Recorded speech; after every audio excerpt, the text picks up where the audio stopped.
नमस्कार. माझे सर्व अण्णासाहेब पाटील आर्थिक मागास विकास महामंडळाचे लाभार्थी आणि महाराष्ट्रातले आमचे सर्वच मराठा बंधू आणि भगिनींनो, अण्णासाहेब पाटील आर्थिक मागास विकास महामंडळाच्या योजनेअंतर्गत खूप मोठ्या प्रमाणामध्ये महाराष्ट्रामध्ये वाढ होत आहे. आपण पाहता की 70,000 मराठा उद्योजक झालेले आहेत, 5,500 कोटीचं कर्ज वाटप झालेलं आहे आणि महामंडळाच्या माध्यमातून 550 कोटीच्या वरती आपण व्याजी परताना दिलेले आहे. महाराष्ट्रामध्ये आजपर्यंत 3,000 मराठा बांधवांच्या योजना पूर्ण झालेल्या आहेत आणि त्यांना व्याज परताना मिळालेली आहे. अशाच योजनेअंतर्गत बऱ्याचशा वेळेला अण्णासाहेब पाटील आर्थिक मागास विकास महामंडळाच्या माध्यमातून ट्रॅक्टर योजना त्या ठिकाणी सुरू होती. पहिल्या टप्प्यामध्ये आपण लोकांना खूप चांगल्या पद्धतीनं त्या ठिकाणी ट्रॅक्टर योजनेचा लाभ मिळालेला आहे. ट्रॅक्टर योजनेबरोबर काही मराठा बांधवांनी जेसीपी, फोरक्लॅम्प, त्याच्यानंतर हार्वेस्टर, त्याच्यानंतर टुरिस्टच्या गाड्या, ट्रक्स, छोटे टेम्पो, त्याच्यानंतर डंपर्स छोट्या प्रमाणातले असे खूप काही त्या ठिकाणी गाड्या, वाहनं कर्ज त्यांनी त्या ठिकाणी घेतलेले विविध माध्यमातून. ट्रॅक्टर योजना ही महामंडळाच्या लाभार्थ्यांना खूप समाधानकारक आणि महत्वाची त्या ठिकाणी ठरली असं आमच्या लक्षात आलं होतं. परंतु माझी महामंडळावरून त्या ठिकाणी महामंडळाचं बरखास्त केलं. त्या बरखास्तीच्या नंतर टप्प्याटप्प्यानं या महामंडळाच्या योजनेअंतर्गत काही अडचणी निर्माण झाल्या होत्या. सप्टेंबर 2021ला त्या ठिकाणी ट्रॅक्टर योजना आपल्या महामंडळाच्या योजनेअंतर्गत त्या ठिकाणी स्थगित करण्यात आली होती. 10 जानेवारी 2022ला राज्याचे उपमुख्यमंत्र्यांनी आढावा बैठक घेतली आणि या आढावा बैठकीच्या माध्यमातून ती तशी स्थगिती त्या ठिकाणी सुरू केली. कालांतराने लोकांचे फोन आलेत.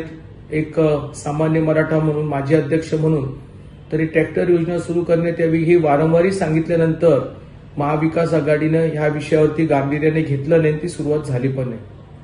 परंतु राज्याचे लोकप्रिय मुख्यमंत्री आदरणीय एकनाथजी शिंदे साहेबांनी आणि माझे नेते आदरणीय देवेंद्र फडणवीस साहेबांनी ज्या वेळेला महामंडळाची माझी परत पुनर्नियुक्ती व्हावी याकरिता 25 सप्टेंबर 2022ला घोषणा केली. त्या घोषणेच्या नंतर 17 ऑक्टोबर 2022ला माझ्या महामंडळाची नियुक्तीपत्र आलं. माझी जबाबदारी मी स्वीकारल्यानंतर आम्ही पहिल्या टप्प्यामध्ये त्या ठिकाणी पहिली जी योजना होती आपली 10 लाखाची ती आपण 15 लाखाची त्या ठिकाणी केली. 5 वर्षाची जी मर्यादा होती ती आपण 7 वर्षाची केली. वयोमर्यादा वेगवेगळी होती, त्या वयोमर्यादा स्त्री आणि पुरुषांमध्ये आपली बदलली आणि 60 वयोमर्यादा त्या ठिकाणी आपण निश्चित करण्यात आली. या योजनेअंतर्गत ट्रॅक्टर योजना ही सुरू करण्यात यावी माझ्या अध्यक्षतेखाली. याच्यासाठी फार लोकांनी मला त्या ठिकाणी पाठपुरावा केला. काही आमचे 550-600 असे मराठा बांधव होते की ज्यांनी पहिलं कर्ज मंजूर केलं आणि नंतर त्यांचं एलवाय आलेलं आहे आणि अशाला स्थगिती देण्यात आली होती. आम्ही महामंडळाच्या माध्यमातून बैठक घेतली आणि त्याला मान्यता दिली. अशा परिस्थितीमध्ये 77वी जी आमची बोर्ड मीटिंग झाली 26 एप्रिल 2023ला, या बोर्ड मीटिंगमध्ये आम्ही प्रस्ताव टाकला आणि त्या प्रस्तावाला सर्वांमध्ये मान्य करण्यात आलं की ट्रॅक्टर योजना सुरू करण्यात यावी आणि ट्रॅक्टर योजनेअंतर्गत त्या ठिकाणी OEM मॅन्युफॅक्चरिंग ज्या कंपन्या आहेत त्यांच्या माध्यमातून इन्स्टिट्यूशनल सेलच्या माध्यमातून महामंडळाच्या लाभार्थ्यांना थेट त्या ठिकाणी सवलती मिळाव्यात. खरं म्हणजे या मधल्या काळामध्ये असं झालं की डीलरनी पुष्कळ काही कमवलं, त्याच्याबरोबर मॅन्युफॅक्चरिंग कंपन्यांनी कमवलं. राज्य सरकार महामंडळामध्ये मराठा उद्योजक घडवत असताना स्वतः पदरचं पैसे त्या ठिकाणी व्याज परतवण्याच्या माध्यमातून देत असतात. म्हणजे त्यांनी एक स्वतःचा आपला हातभार लावला तर मॅन्युफॅक्चरिंग कंपनी त्या ठिकाणी हातभार लावावा अशा प्रकारचा प्रस्ताव आम्ही त्या कंपन्यांना दिला. या सगळ्या कंपन्यांना आम्ही साधारण 5 मे 2023ला आम्ही सगळ्याच मॅन्युफॅक्चरिंग कंपन्यांना पत्र दिलं. परंतु 2 कंपन्यांनी त्याला प्रतिसाद दिला. पहिली कंपनी होती एस्कॉर्ट कंपनी. या एस्कॉर्ट कंपनीने त्या ठिकाणी आम्हाला 7 जून 2023ला त्या ठिकाणी इन्स्टिट्यूशनल सेलच्या माध्यमातून महामंडळाच्या लाभार्थ्यांना थेट आम्ही त्या ठिकाणी सवलत देऊ अशा प्रकारचा लेखी प्रस्ताव त्यांनी महामंडळाला दिला. यानंतर महिंद्रा कंपनीने 27 जून 2023ला लेखी प्रस्ताव किती त्या ठिकाणी महामंडळाच्या लाभार्थ्यांना सवलत देऊ शकतात अशा प्रकारचा प्रस्ताव दिला. खरं म्हणजे हे योजना आम्ही त्याच्यानंतर लवकर सुरू करू शकलो असतो, परंतु काही अधिकाऱ्यांच्या तांत्रिक बाबीमुळे या योजना त्यावेळेला सुरू करता आल्या नाही. परंतु नवरात्रीच्या दिवशी आम्ही नक्की ठरवलं की दसऱ्याला त्या ठिकाणी शुभ मुहूर्तावरती महामंडळाचे LY त्या ठिकाणी सुरू करणार. LY म्हणजे काय की आपल्याला प्रमाणपत्र, ट्रॅक्टर घ्यायचं असेल तर आपल्याला प्रमाणपत्र असणं फार गरजेचं आहे, तरच तुम्हाला त्या ठिकाणी योजनेचा लाभ मिळतो. आणि म्हणून त्यावेळेला आम्ही LY सुरू केला. या मधल्या काळामध्ये आम्हाला करार करता आला नाही, MOU करता आलं नाही, कारण नवरात्री उत्सव साजरा होत होता आणि नवरात्री उत्सवाला प्रत्येक जण आपल्या त्या देवीच्या दर्शनाला, कार्यक्रमाला त्या ठिकाणी व्यस्त होतो. साधारण MOU व्हावा ह्याच्यासाठी आम्ही प्रयत्न करत होतो, त्याला आम्हाला यश आलं. आम्ही 30 ऑक्टोबर 2023ला एस्कॉर्ट कंपनी बरोबर पहिला MOU साईन केला. महाराष्ट्रामध्ये राज्य सरकारचं हे पहिलं महामंडळ आहे जे महामंडळ थेट एखाद्या मॅन्युफॅक्चरिंग कंपनी बरोबर त्यांच्या असणाऱ्या लाभार्थ्यांना विशेष सवलत म्हणून देण्याकरिता एक MOU त्या ठिकाणी तयार करतात आणि ते MOU या ठिकाणी 30 ऑक्टोबर 2023ला सही झालं. 1 नोव्हेंबर 2023ला सदर हा जो करार आहे, MOU आहे, तो आम्ही त्या ठिकाणी आमच्या वेबसाईटवरती टाकलेला आहे, ज्याच्यामध्ये आमची कराराची कॉपी तुम्हाला वेबसाईटवरती पाहायला मिळेल, ज्याच्यामध्ये या कंपनीचे जेवढे डीलर्स आहेत ते डीलरची माहिती त्याच्यामध्ये दिलेली आहे. किती विशेष सवलत या कंपनीने दिलेली आहे, एस्कॉर्ट कंपनीने त्याची माहिती दिलेली आहे.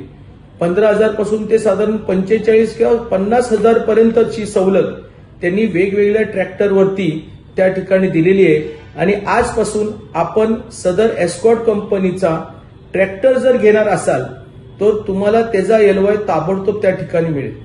अशाच प्रकारे आज आम्ही दिनांक 2 तारखेला महिंद्रा कंपनी बरोबर पण करार केलेला आहे. लवकरच महिंद्रा कंपनी बरोबर केलेला करार आमच्या वेबसाईटवरती येईल, त्याच्यामध्ये त्यांचे डीलरची नावं येतील. त्यांनी आपल्या महामंडळाच्या लाभार्थ्यांना 5,000 पासून ते 25,000 पर्यंतचं त्या ठिकाणी विशेष सवलत वेगवेगळ्या ट्रॅक्टरवरती दिलेली आहे. त्याची माहिती आपल्याला डाउनलोड करता येईल. आपल्याला माझी विनंती आहे सर्वच महामंडळाच्या लाभार्थ्यांना की भविष्यामध्ये जे लाभार्थी होणार आहेत त्यांनी कृपया करून एजंटच्या नादाला लागू नका. तुम्ही कृपया करून डीलरच्या भूलताप्याला त्या ठिकाणी जाऊ नका. तुम्ही करार डाउनलोड करा, विशेष सवलतीचं जे पत्र आहे ते डाउनलोड करा आणि त्याच्या आधारावरती तुम्ही डीलरकडे जाऊन विशेष सवलतीचं पत्र दाखवून त्या ठिकाणी महामंडळाचे लाभ त्या ठिकाणी घ्यावं, एवढीच माझी आपल्याला विनंती आहे. भविष्यामध्ये लवकरच आम्ही इतर मॅन्युफॅक्चरिंग कंपन्या OEM यांच्याबरोबरही आम्ही करार करणार आहोत.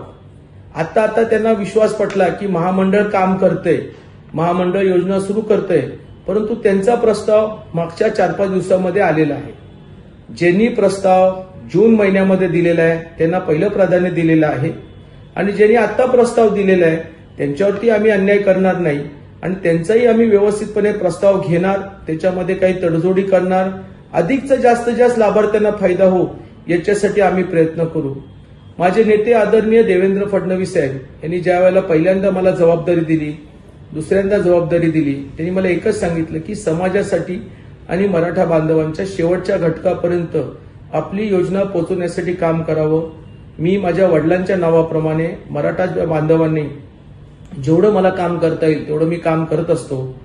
म्हणून माझी आपल्याला विनंती आहे की ट्रॅक्टर योजना ही प्रामाणिकपणे चांगल्या उद्दिष्टाने आपण राबवावी, एवढीच विनंती करतो. आणि आपण करार झालेल्या कंपन्यांच्या बरोबर डीलरकडे जाऊन विशेष सवलतीची मागणी करावी आणि ती सवलती आपण त्या ठिकाणी घ्यावी, एवढी विनंती करतो. जर आपल्याला काही अडचणी आल्या तर प्रत्येक जिल्ह्यामध्ये महामंडळाचे त्या ठिकाणी आपल्याला डिस्ट्रिक्ट कोऑर्डिनेटर आहेत, त्यांच्याशी संपर्क साधावा किंवा मलाही थेट संपर्क साधला तरी चालेल. जय हिंद, जय महाराष्ट्र. एक मराठा, 1 लाख मराठा उद्योजक. नमस्कार.